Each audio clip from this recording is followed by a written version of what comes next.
The last thing my mother said before I blocked her number was, "After everything we've done for you, this is how you repay us."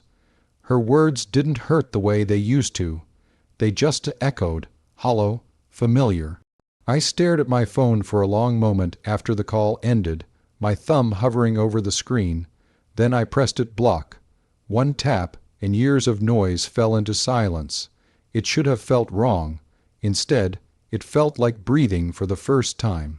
Growing up, love in our house was never simple.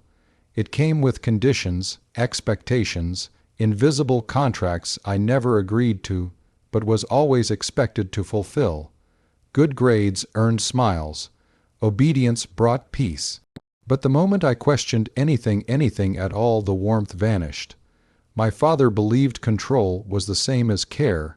He decided what I studied, who I talked to, even how I spent my time.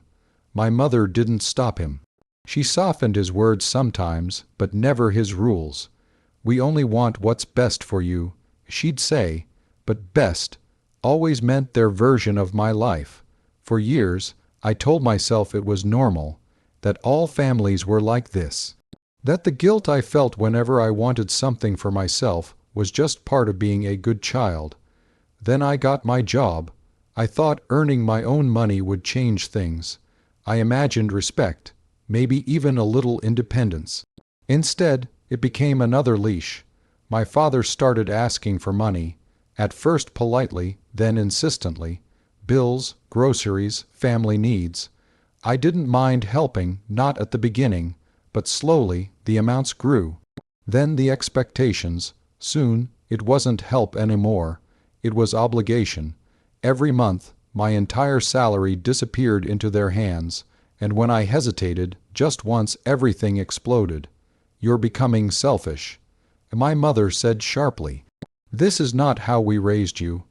I remember the silence that followed, heavy, pressing, and then something inside me shifted. "No," I said quietly, surprising even myself. "This is exactly how you raised me." The argument that followed was loud, messy, painful. Words were thrown like weapons, ungrateful, disloyal, shameful. Each one meant to pull me back into place. But for the first time, I didn't shrink.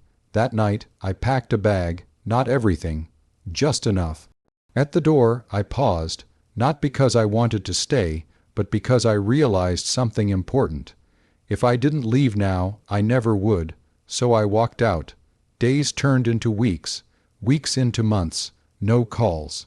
No visits, no explanations, just silence. And somewhere within that silence, I began to find myself again.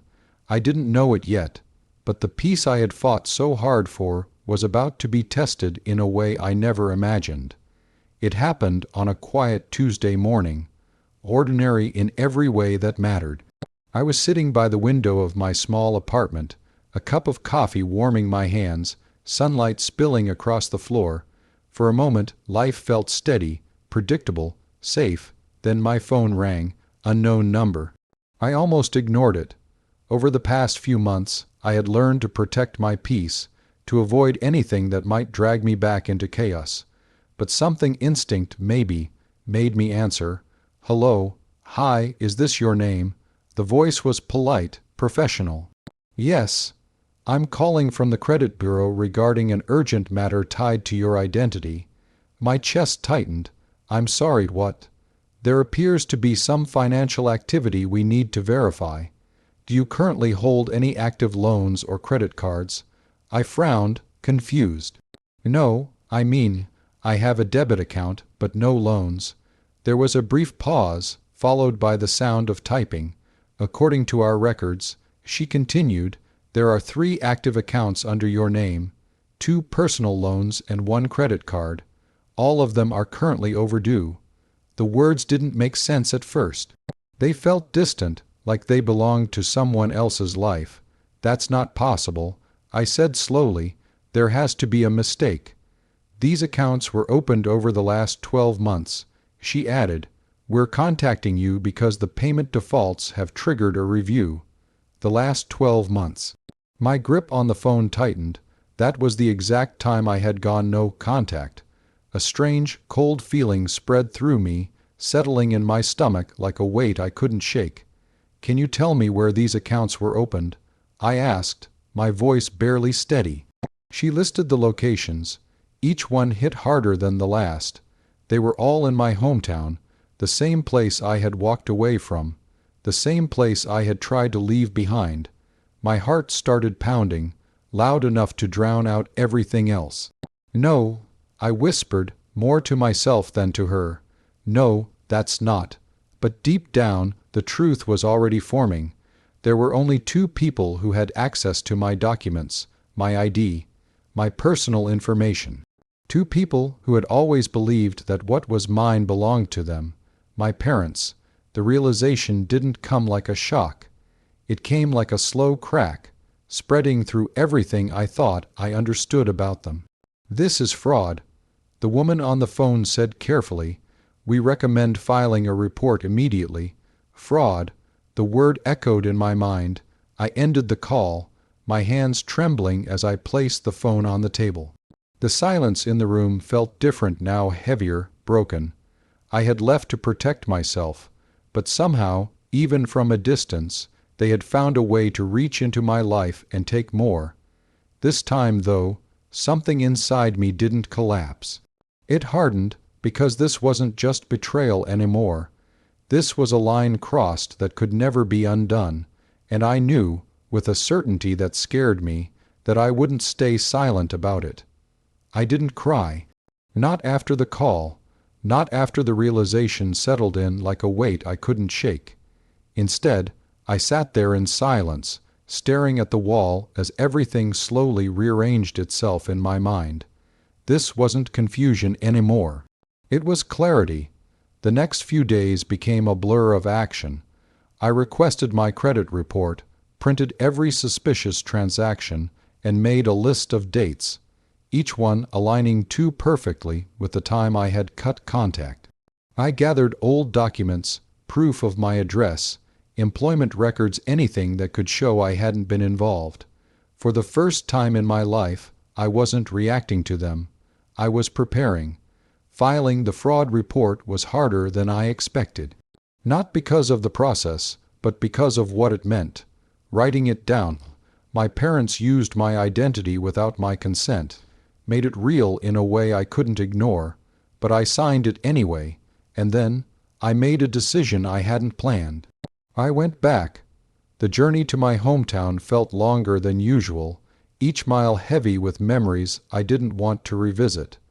When I finally stood in front of the house, it looked exactly the same. The paint hadn't changed. The gate still creaked the same way. It was strange how something so familiar could feel so distant. I knocked. A few seconds later, the door opened. My mother stood there, frozen. "You," she whispered, her voice caught between surprise and something else, unease. "We need to talk," I said firmly. She stepped aside without a word. Inside, everything was untouched. My father sat in his usual chair, flipping through the newspaper like it was any other day. He didn't even look up at first. "What is it now?" he said, almost bored.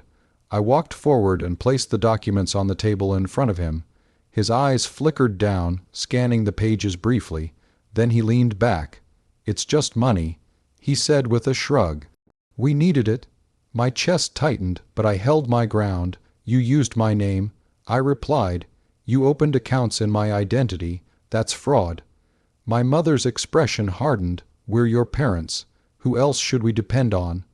"That doesn't give you the right to ruin my life," I said, my voice rising despite my effort to stay calm. My father finally looked at me properly, his gaze sharp. "Don't be dramatic. You'll manage it. You always do." Something inside me snapped, not loudly, but with absolute certainty. "No," I said, "not this time." The room fell silent. "I've filed a fraud report," I continued, each word steady. "If this isn't resolved, I will take legal action." Their confidence cracked. "You wouldn't do that to us," my mother said, disbelief creeping into her voice. I met her eyes, unshaken. "I already did." And in that moment, I realized something powerful. They hadn't changed, but I had. For the first time, I wasn't the child they could control. I was someone they could no longer break. Revenge doesn't always look the way people expect. There were no dramatic confrontations after that day, no shouting matches or slammed doors, just distance. Clean, deliberate, final. The legal process took time. Weeks blurred into months as I answered calls, submitted documents, and repeated the same truth over and over again. It was exhausting, but every step forward felt like reclaiming a piece of myself. Investigators verified the details. The timelines matched. The evidence was undeniable. The accounts had been opened without my consent. One afternoon, I received the call I had been waiting for. "Your name has been cleared," the representative said. "The accounts have been marked as fraudulent, and you are no longer liable."